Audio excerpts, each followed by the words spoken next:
Sir आवाज अटकत है. application of dimensional analysis.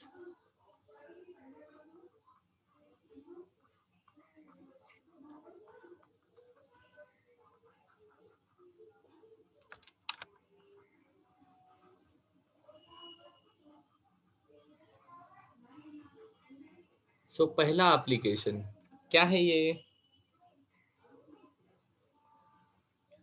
To check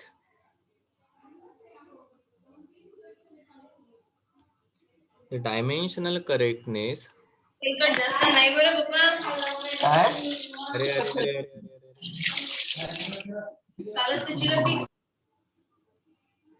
dimensional correctness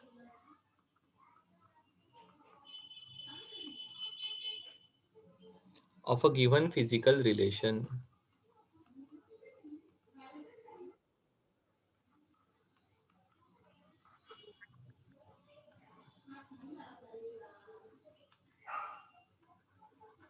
दूसरा है to convert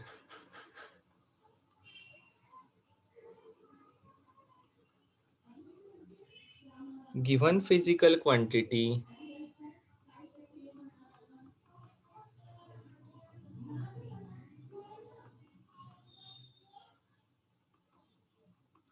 from one system of unit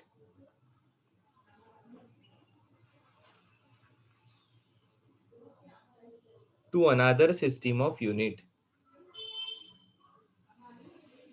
ठीक है.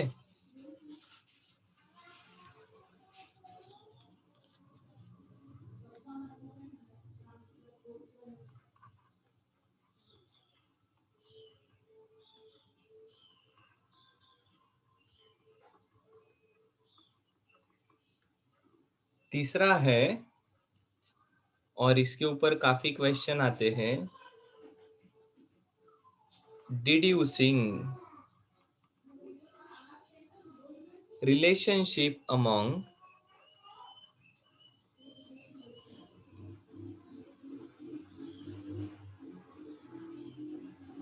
The physical quantities.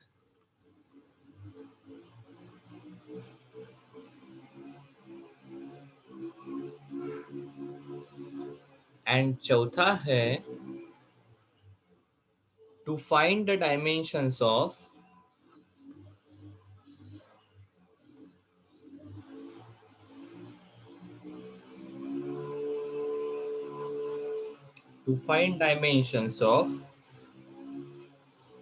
constant in a relation.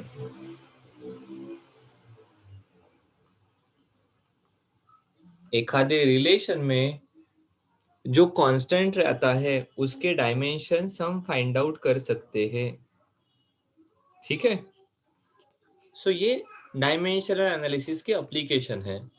हम one by one देखेंगे. इसके पहले डायमेंशनल एनालिसिस के कुछ लिमिटेशंस भी है, वो भी देख लेते हैं. जाओ आगे.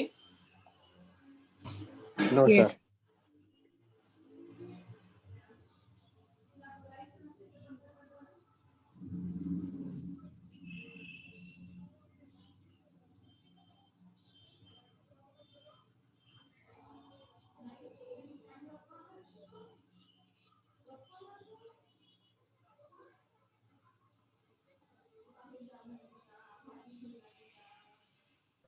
हो गया सर.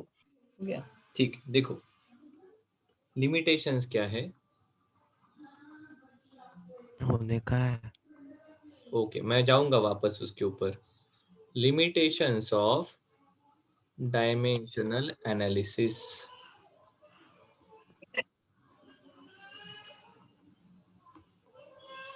लिख लो.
हो गया। सो देखो लिमिटेशंस ऑफ डायमेंशनल एनालिसिस क्या क्या है। सो पहला,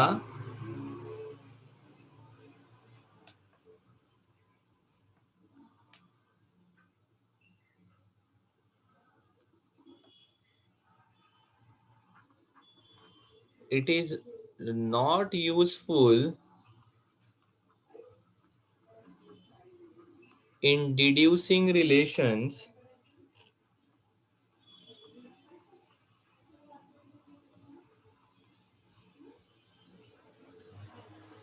if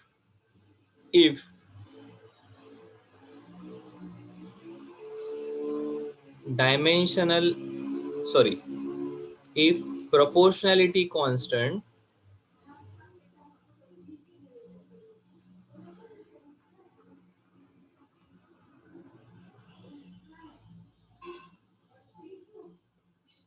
is dimensional।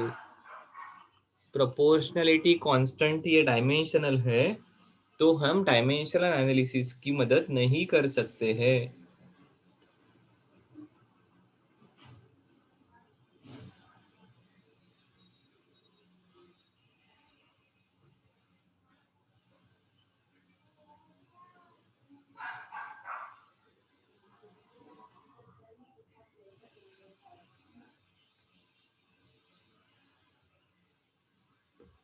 दूसरा,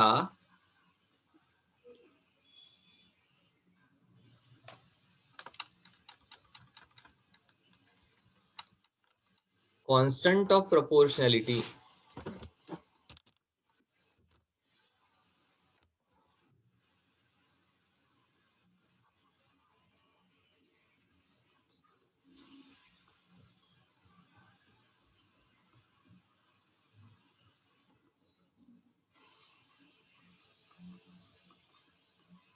can not be found out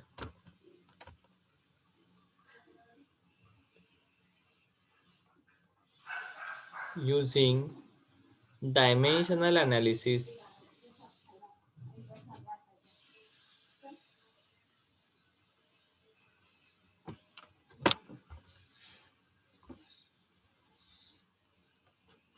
तीसरा,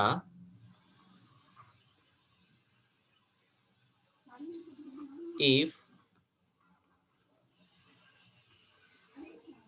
certain quantity depends on more than three quantities, then dimensional analysis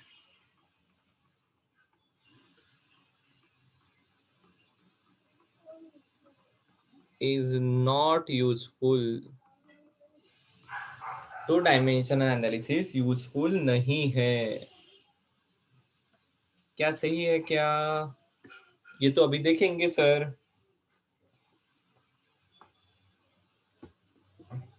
इतना हो गया तो बताओ, फिर आगे जाते हैं।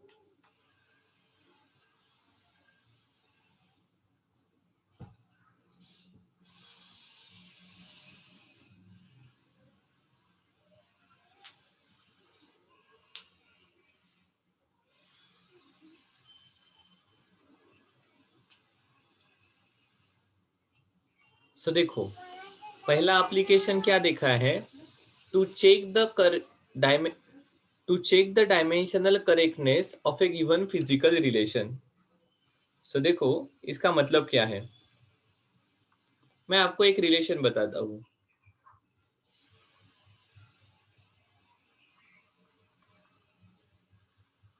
सर इसके पहले की स्लाइड बताना ना। हाँ, check correctness of given relation.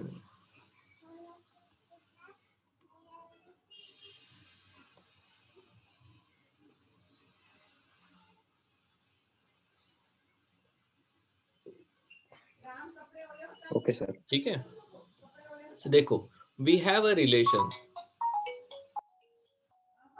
क्या रिलेशन है? मेरे पास रिलेशन है S equal to you T plus half A T square. ठीक है, अब ये एस का यूनिट क्या होता है? मीटर। मीटर। यूटी का यूनिट क्या आ जाएगा? यू मतलब इनिशियल वेलोसिटी, मीटर पर सेकंड इनटू सेकंड।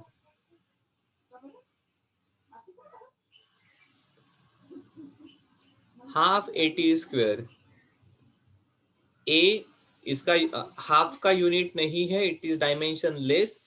ए मीटर पर सेकंड स्क्वेयर, टाइम का स्क्वेयर मतलब इनटू सेकंड का स्क्वेयर, यहां पर भी आया metre.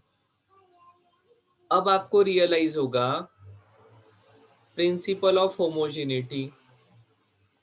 Quantities having same dimensions can be added और सब्सट्रैक्टेड। सो मीटर में मीटर ऐड करना या सब्सट्रैक्ट करना पॉसिबल है, जिसका आंसर मीटर में आएगा। So this equation is dimensionally correct, not necessarily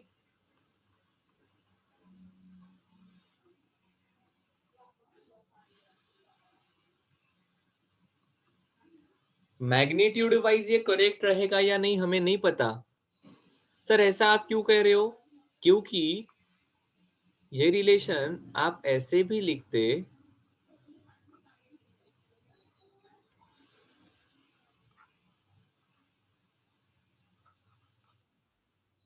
S equal to you t minus 1/9 a t square, तो भी हमारा रिलेशन क्या आता? S metre, u t initial velocity into second, 1/9। आप कहोगे sir 1/9 is dimensionless, it's a number, this is metre पर second square into second square. आप कहते सर ये देखो ये सभी मीटर मीटर ही है, सो दिस इज डायमेंशनली करेक्ट। पर क्या ये रिलेशन सही में करेक्ट है क्या? नहीं है, ये गलत है, while this is correct. So dimensional analysis आपको सिर्फ पहला चेक देता है कि whether this equation is worth investigating और नॉट। इसका इन्वेस्टिगेशन करना चाहिए या नहीं, इसके बारे में इंफॉर्मेशन देता है। अगर डायमेंशनली करेक्ट है तो आप आगे यहां से मैग्नीट्यूड सही आते हैं या नहीं चेक कर सकते हो। बट अगर डायमेंशनली रॉन्ग है तो आप गारंटी से कह सकते हो आगे जाओ भी मत, this is not possible. Sir मतलब कैसे? सो हमारे पास एक रिलेशन है,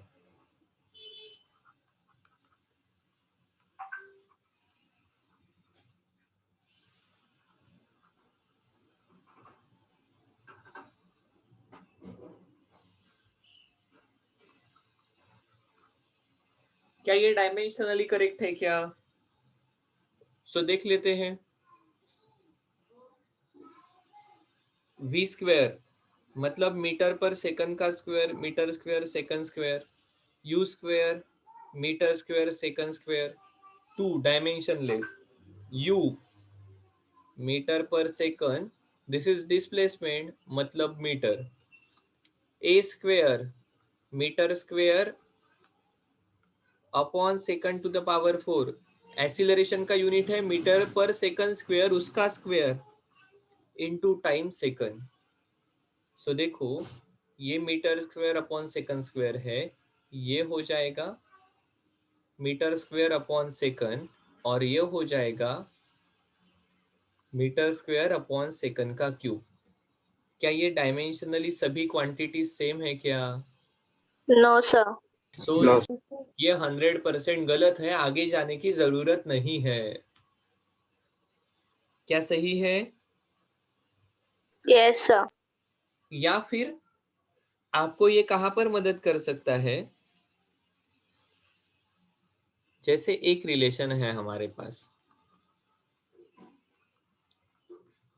force equal to mv square upon r square, या मेरे मन में कंफ्यूजन है force equal to mv square upon r, इसमें से करेक्ट कौन सा है? सो मुझे ये पता है force which is mass into acceleration, that is kg metre पर सेकंड स्क्वायर। क्या सही है? सो फोर्स के डायमेंशंस रहेंगे m1 l1 t to the power -2। क्या सही है? हाँ सर, बिल्कुल सही Yes. है। अब इसके डायमेंशंस देख लेते हैं। इसके क्या आने वाले हैं? m v square r square, इन सभी के यूनिट फंडामेंटल क्वांटिटीज के यूनिट है, तो इसलिए मैं डायरेक्टली लिख रहा हूं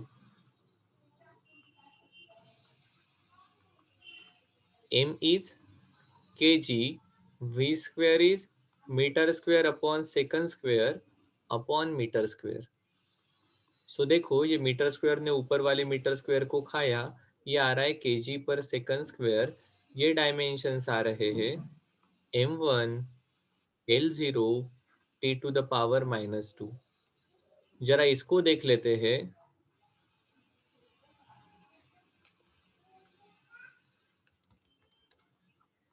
ये आ रहा है mv square upon R, that is kg metre square upon second square upon, नीचे आर है तो मीटर, इस मीटर ने ऊपर वाले एक मीटर को ही खाया, ये बचा है kg metre upon second square.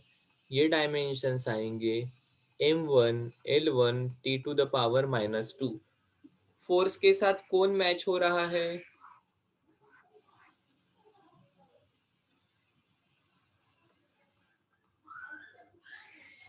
Sir A and C match हो रहा है, मतलब फोर्स का सही formula mv square upon R होना चाहिए। अगर है तो F equal to mv square upon R square, definitely नहीं है। क्या सही है? सर Yes, ऐसा sir. आप क्यों कह रहे हो? क्योंकि लेफ्ट हैंड साइड के जो डायमेंशंस रहेंगे वही राइट हैंड साइड के रहने चाहिए। लेफ्ट हैंड साइड में भी नंबर ऑफ आर्म है तो राइट हैंड साइड में भी नंबर ऑफ आर्म रहने चाहिए। लेफ्ट हैंड साइड में आर्म है और राइट हैंड साइड में बैंगन है तो नहीं जमेगा काम। बस ये है पहला रूल कि to check dimensional correctness of given relation. Again I am repeating, this will give you सिर्फ dimensional correctness, magnitude wise whether it is correct और नॉट हमें नहीं पता है। हाँ, इतना पक्का हम कह सकते हैं कि यार इसके साथ खेलो भी मत, इसके इसके कैलकुलेशन में भी पढ़ो में भी मत, क्योंकि ये गलत ही आने वाला है। क्या सही है? सर, हाँ बोलो। सर पिछले स्लाइड में आपने बताया s is equal to ut plus half at square, तो हाँ, उसमें सारे मीटर मीटर आ गए, तो वो रॉन्ग कैसे? वही कह रहा हूँ ना कि डायमेंशनल एनालिसिस की ये लिमिटेशंस है कि ये करेक्टनेस बताता है, इस हिसाब से ये दोनों भी करेक्ट है। बट सही कौन सा है इसका? Left hand side. मतलब ये इसकी लिमिटेशन है कि ये सिर्फ आपको फर्स्ट चेक देता है। ठीक है, ये सिर्फ आपको फर्स्ट चेक देता है whether this is magnitude wise correct और नॉट। सो आप इसके बारे में कहोगे दिस इज डायमेंशनली करेक्ट,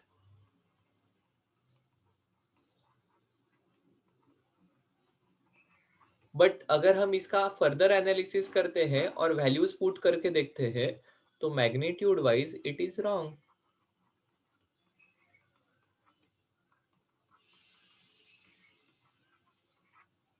ठीक है, मतलब सिंपल, मेरे पास दो तरीके हैं टू रिमेन हेल्दी। कौन सी? Either do exercise regularly, have proper diet and be healthy. Second रास्ता, do anything what you want, go to doctor, take medicine, experience side effect, for side effects take medicine and then you will be all right. ऐसे दो तरीके हैं अपने पास। तरीका one, दोनों का and result क्या है? यू विल बी रिकवर्ड और यू विल बी फाइन। पहला है have a good lifestyle, do exercise properly and eat proper food. दूसरा तरीका है do what ever you want, कभी भी उठो, कभी भी सो, कुछ भी खाओ, एक्सरसाइज की नहीं चलेगी, चलेगा, सामने तंबोरा बन गया तो भी चलेगा। डॉक्टर मेडिसिन देते हैं, मेडिसिन देते हैं, वो एंटासिड ऊपर से देते हैं बिकॉज एसिडिटी होने वाली है, और फिर वो सब होने के बाद कुछ दिन के बाद यू विल फील बेटर। सो हम कौन सा तरीका यूज करेंगे? दोनों के एंड रिजल्ट सेम है इसलिए दोनों तरीके इक्वल है ऐसा कहेंगे क्या? नहीं कहेंगे। No sir. So this is just first fact check कि यार इसमें आगे जाना चाहिए या नहीं। ऐसे अगर रिलेशन है ए एंड बी, तो आप कहोगे सर ए वाले में आप आगे जाकर सोच भी सकते हो, बी वाले में तो आगे भी मत जाओ, बी वाला अभी से मैं बता रहा हूँ गलत है, ये आने वाला नहीं है, पॉसिबल ही नहीं है। ठीक है। सो फिर आप कहोगे अगर ए और ए ऐसे दो सेम है तो अब वैल्यूज डालकर देखते हैं। एक गाड़ी स्टार्ट की, इनिशियल वेलोसिटी 0, इतने समय में इतना डिस्टेंस कवर हुआ है, अब रिलेशन चेक करते हैं। अरे हाँ सर ये A2 वाला सही नहीं आ रहा है, A1 वाला सही आ रहा है, इसलिए A2 वाले को इग्नोर करो। A2 वाले को इग्नोर करने के लिए आपने एक्सपेरिमेंटेशन का सहारा लिया, not just based on dimensional analysis. Dimension analysis first check है जिससे ये पार हो गया, पर दूसरे चेक में ये फंस गया। मैग्नीट्यूड एनालिसिस के वक्त आपने कहा कि नहीं यार इसको मत यूज करो। Is it clear now? Sir तो फिर फोर्स के साथ भी वैसा ही होगा? किसके साथ? फोर्स जो आपने सी। देखो ना फोर्स के साथ, हाँ बिल्कुल सही है। ये आपको इतना बताएगा कि दोनों में से सही कौन हो सकता है। सही है इसकी गारंटी है क्या? सही है इसकी गारंटी है क्या? नहीं है।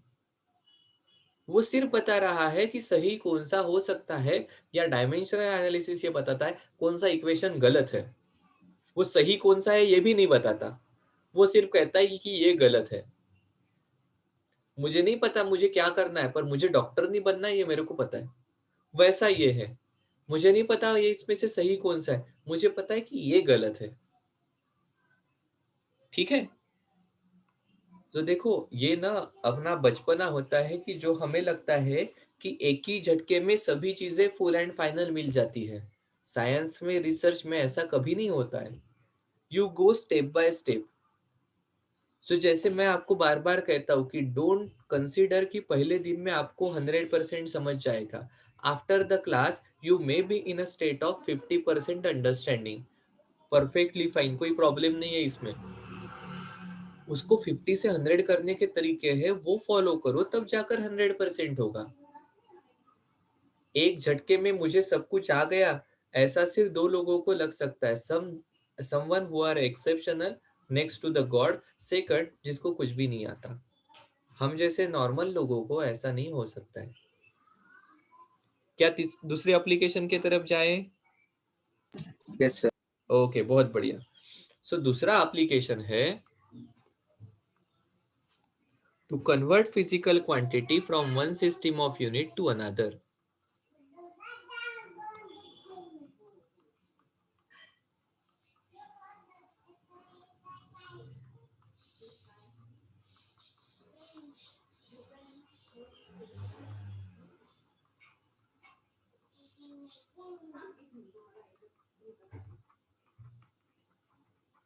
एक सिस्टम ऑफ यूनिट से दूसरे सिस्टम ऑफ यूनिट में कन्वर्ट करने के लिए इसकी मदद होती है। सो देखो हमेशा ध्यान में रखना, एक फॉर्मूला हम यहाँ पर यूज करते हैं। कौन सा फॉर्मूला है? Magnitude which is equal to numerical value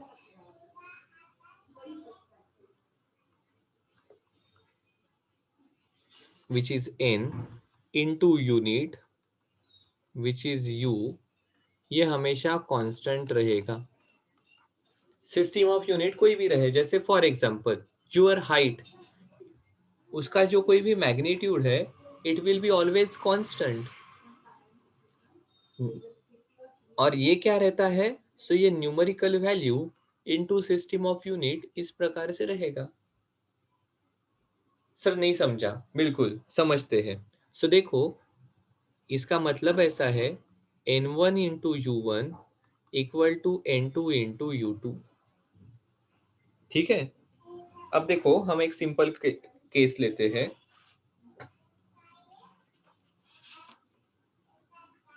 for pressure, क्या फॉर्मूला है? Force upon area. Force upon force के डायमेंशंस क्या रहते हैं? Mass into acceleration. So kg मतलब m1, एसिलरेशन मतलब मीटर पर सेकंड स्क्वायर, एरिया क्या आने वाला है? L2। ठीक है, ओके सर, बहुत बढ़िया।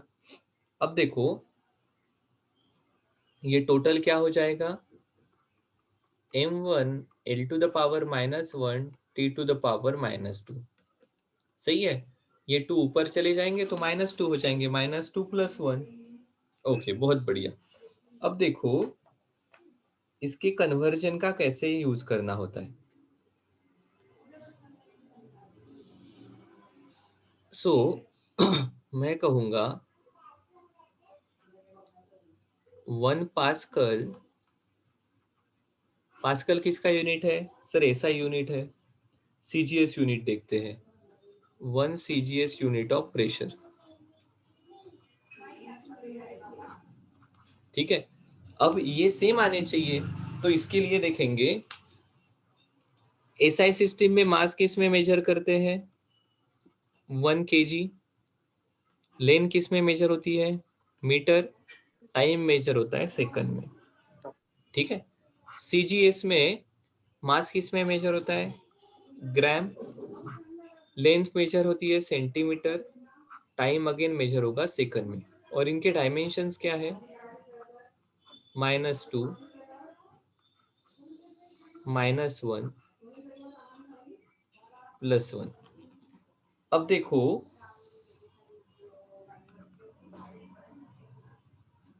kg कितना आने वाला है? 10 to the power 3 gram.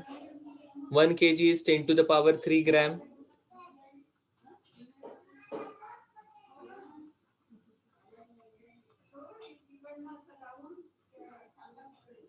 One metre 100 centimetre. ध्यान में रखना, this is to the power -1। और ये तो 1 second upon 1 second 1 raise to anything will be 1। ठीक है, अब इसके कैलकुलेशन देख लेते हैं। This is 10 to the power 3।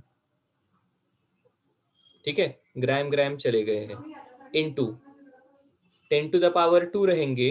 ये माइनस होने के कारण this is 10 to the power -2। That is 10। So 1 Pascal upon 1 second,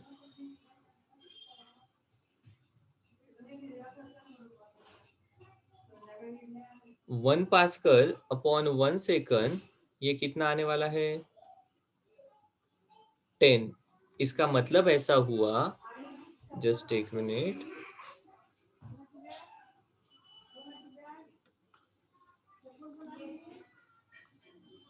one pascal equal to 10 CGS unit of pressure.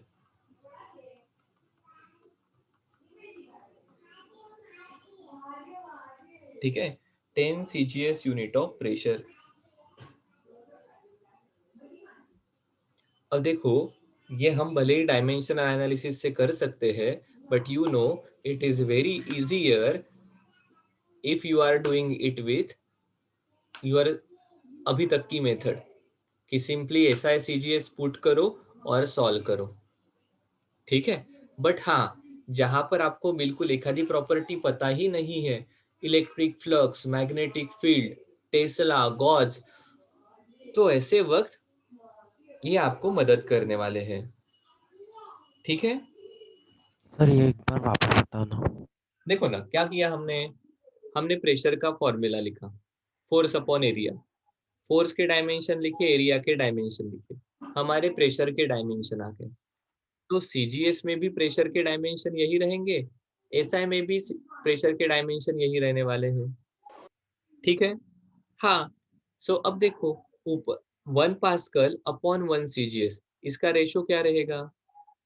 सो ऊपर मैंने सभी पास्कल एसआई यूनिट है, तो 1 केजी 1 मीटर 1 सेकंड लिखा। नीचे सीजीएस है, तो नीचे सीजीएस में मास के लिए ग्राम, लेंथ सेंटीमीटर में, टाइम सेकंड में, वो लिखा। अब इस केजी को ग्राम में कन्वर्ट किया, मीटर को सेंटीमीटर में कन्वर्ट कर दिया। ठीक है, 1 सेकंड अपॉन 1 सेकंड ये 1 आ रहा है, तो 1 raise to the power -2 will be 1। अब यहाँ पर ग्राम ग्राम चले गए, this is 10 to the power 3 raise to the power 1, that is 10 to the power 3। This is 10 to the power 2 raise to the power -1, this is 10 to the power -2। So 10 to the power 3 into 10 to the power -2, ये आ गया 10। सो 1 Pascal upon 1 CGS unit of pressure equal to 10. So 1 Pascal equal to 10 CGS unit of pressure. ठीक है, ऐसा ही आप, अब आपको पता है वर्क एंड फोर्स का पता है, so you can take it as homework.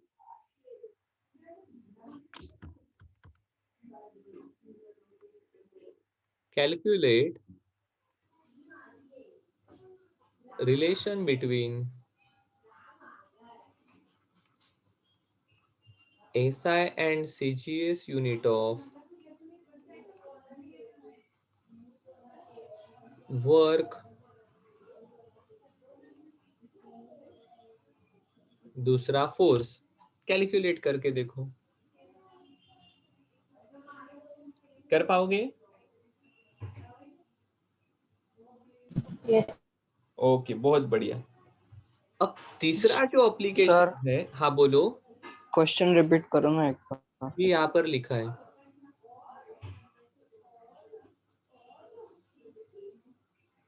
Calculate relation between SI and CGS unit of, पहला वर्क दूसरा फोर्स। ठीक है, ये होमवर्क रहेगा आपको। एक्चुअली आपको क्रॉस चेक करना है, आपको पता है 1 joule equal to 10 to the power 7 and एंड 1 newton equal to 10 to the power 5 dyne. वैसे आता है क्या, इस मेथड से करके देखो। ठीक है, सर हाँ सर 1 पास्कल ये प्रेशर का ऐसा यूनिट है क्या? हो,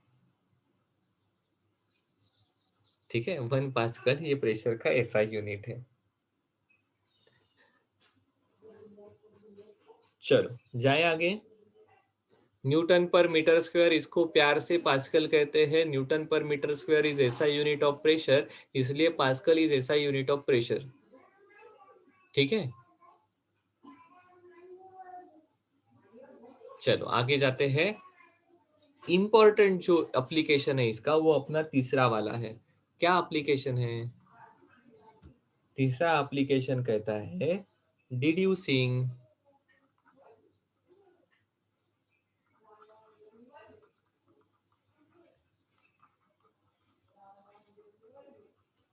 relation between physical quantities.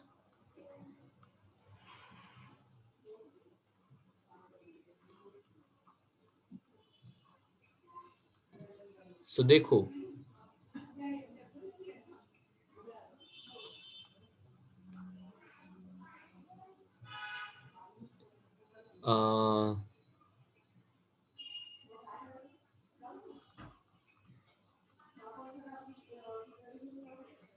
the energy of a body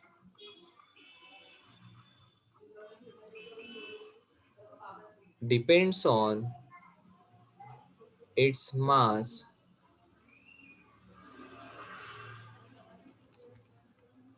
m, acceleration due to gravity,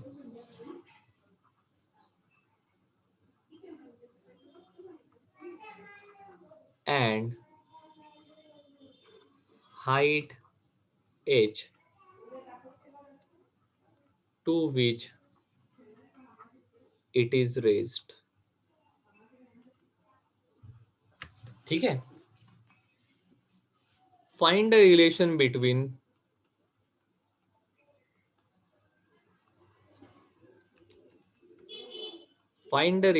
for energy.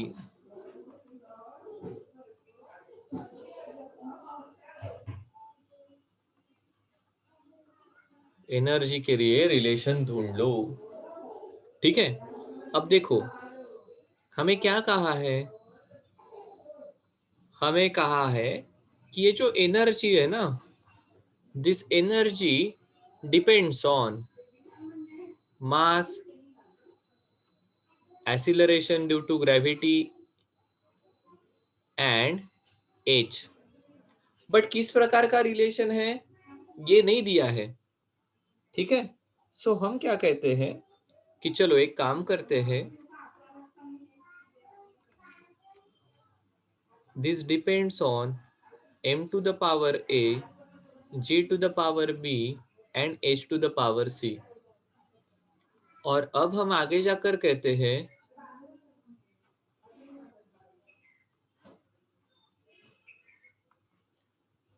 यहां पर कांस्टेंट ऑफ प्रोपोर्शनैलिटी ऐड करते हैं k, m a g to the power b h to the power c।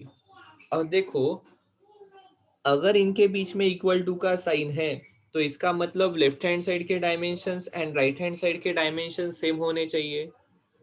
हाँ sir ये तो बिल्कुल सही है। अब एनर्जी के डायमेंशंस पता है,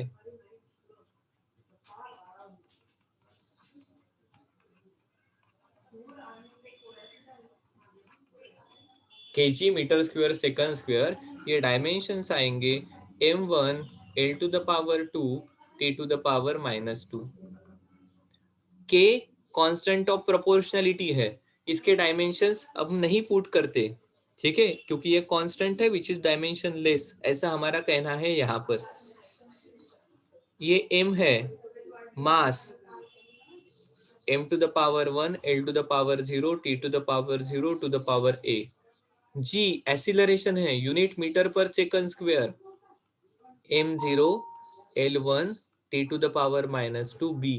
h हाइट है m0 l1 t to the power 0 to the power c, ठीक है। अब देखो ये हो जाएगा, एक काम करता हूं मैं,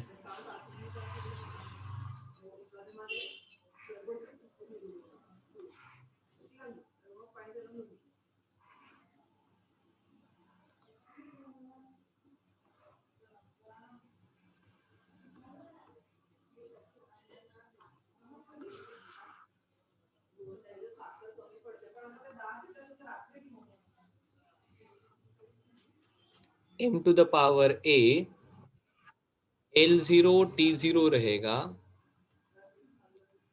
m0 l to the power b t to the power -2b, m0 l to the power c t to the power 0।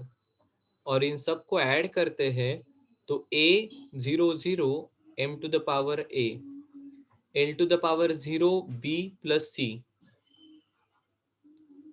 t to the power -2b। सही है क्या? हाँ सर बिल्कुल सही है। दिस ये किसके बराबर है, m1 l2 t to the power -2। इसका मतलब अगर ये दोनों इक्वल है तो इनके पावर्स इक्वल होने चाहिए। इसका मतलब हो गया a equal to 1 -2b equal to -2। इसका मतलब हो गया b इक्वल टू 1 और b plus C equal to 2। b की वैल्यू 1 है, 1 प्लस सी इक्वल टू 2। इसका मतलब c इक्वल टू भी 1 हो गया। इसका मतलब ये हमारा रिलेशन हो गया E equal to k m1 g1 h1, that is E equal to k mgh। अब देखो this is limitation of dimensional analysis. क्या कहा है हमने, constant of proportionality cannot be found out using dimensional analysis. ये जो हमारा रिलेशन आया है इसमें ये कांस्टेंट ऑफ प्रोपोर्शनलिटी के है, इसकी वैल्यू डायमेंशनल एनालिसिस नहीं देता है।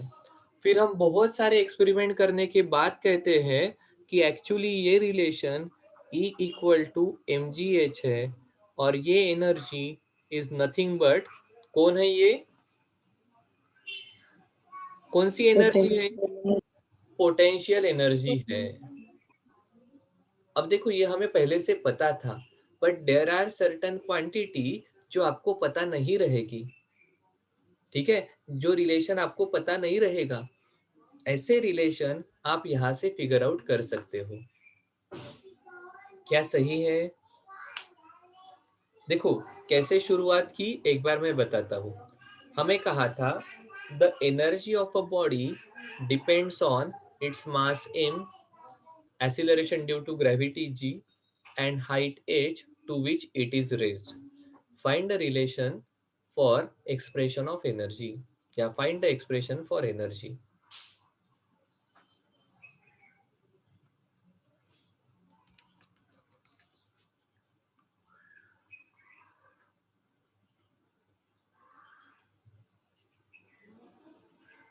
ठीक है, हमने क्या कहा फिर, हमने कहा कि देखो भैया E is directly proportional to mgh, that is E is proportional to m to the power a, g to the power b, h to the power c. फिर क्या कहा, चलो कांस्टेंट ऑफ प्रोपोर्शनलिटी ले लेते हैं और इक्वल टू का sign डालते हैं। फिर एनर्जी के डायमेंशंस लिख लिए, मास के डायमेंशन लिख लिए, जी के डायमेंशन लिख लिए, एच के डायमेंशन लिख लिए। हमारे लॉज ऑफ इंडाइसेस से उनको सिंप्लीफाई किया, ए बी सी को अंदर लेकर गए, लॉज ऑफ इंडाइसेस से उनको निकाला। फिर कहा अगर ये इक्वल है तो सेम बेस के पावर्स इक्वल रहने चाहिए। सो ए की वैल्यू 1 होनी चाहिए, -2b की वैल्यू -2 होनी चाहिए, -2b की वैल्यू -2 होनी चाहिए, and b plus C should be equal to 2। A B C की वैल्यू आ गई, हमारे ओरिजिनल इक्वेशन में पुट कर दी, हमारा रिलेशन आ गया E इक्वल टू mgh। क्या सही है? हाय अना, अरे हाय अना, सही है क्या? आया क्या ध्यान में, क्या कह रहे हैं हम? Yes sir. Yes sir. क्या और एक क्वेश्चन कर ले, मतलब और ये अच्छे से ध्यान में आ जाएगा? यस। ओके, जस्ट एक minute.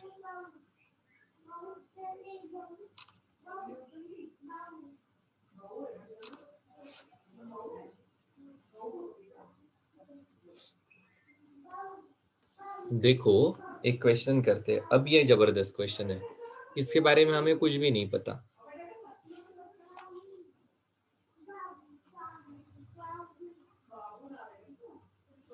The time period of simple pendulum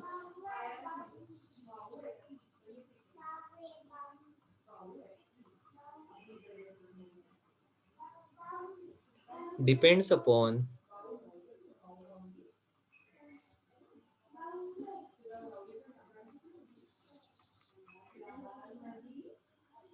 mass of bob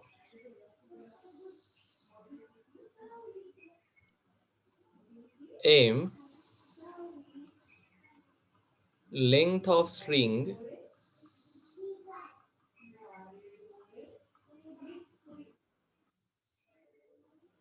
and acceleration due to gravity।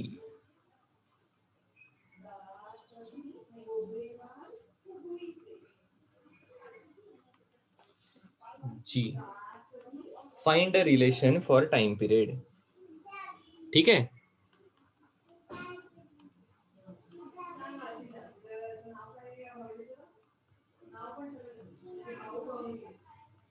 चलो क्या कहा है, time period of simple pendulum T किस पर डिपेंड करता है? Mass, length and g, acceleration due to gravity. ठीक है, अब क्या करना होता है? सो हम कहते हैं अब ले लो ये डिपेंड करता है m to the power a, l to the power b and g to the power c। ठीक है, इक्वल टू का साइन आ गया, k m to the power a, l to the power b, g to the power c। अब क्या करना है अगले वाले स्टेप में, डायमेंशंस लिख दो इनके, टाइम के direct dimensions, m0 l0 t to the power 1। K constant of proportionality लिखने की जरूरत नहीं है, this is mass m1 l0 t to the power 0 to the power a, length m0 l1 t to the power 0 to the power b, and acceleration due to gravity meter per second square, so m0 l1 t to the power minus 2 to the power c। अब देखो, this is m0 l0 t to the power 1, यहाँ पर देखो m 1 into a is a, 0 into b 0 into c, so 0 आने वाले हैं, l 0 into a 0, 1 into b is b, 1 into c is c, so ये आ जाएगा b plus c। t to the power 0 into a 0, 0 into b 0, so minus 2c। अब equate करते हैं, इसका मतलब a 0 रहेगा, ओ a 0 आ गया, b plus c equal to 0 आएगा, and minus 2c equal to 1 आएगा। देयरफॉर c की वैल्यू आ गई -1/2। c की वैल्यू पुट कर दो, b की वैल्यू आ गई 1/2। क्या सही है क्या? बस इक्वेट किया, a को इक्वेट किया 0 के साथ, b प्लस c को इक्वेट किया 0 के साथ, क्योंकि सेम बेस की वो पावर्स है ना, और -2c को इक्वेट किया 1 के साथ। अब बस इस इक्वेशन को याद करो, t equal to k m to the power a मतलब 0, l to the power b मतलब 1/2, g to the power -1/2। So ये हो जाएगा k m0 मतलब 1, l to the power 1/2, g to the power 1/2, minus है नीचे चले गए तो 1/2, 1/2 मतलब रूट होता है। सो ये रिलेशन हो गया t equal to k under root l/g। बहुत सारे एक्सपेरिमेंट करने के बाद यू विल रियलाइज k की वैल्यू 2π है।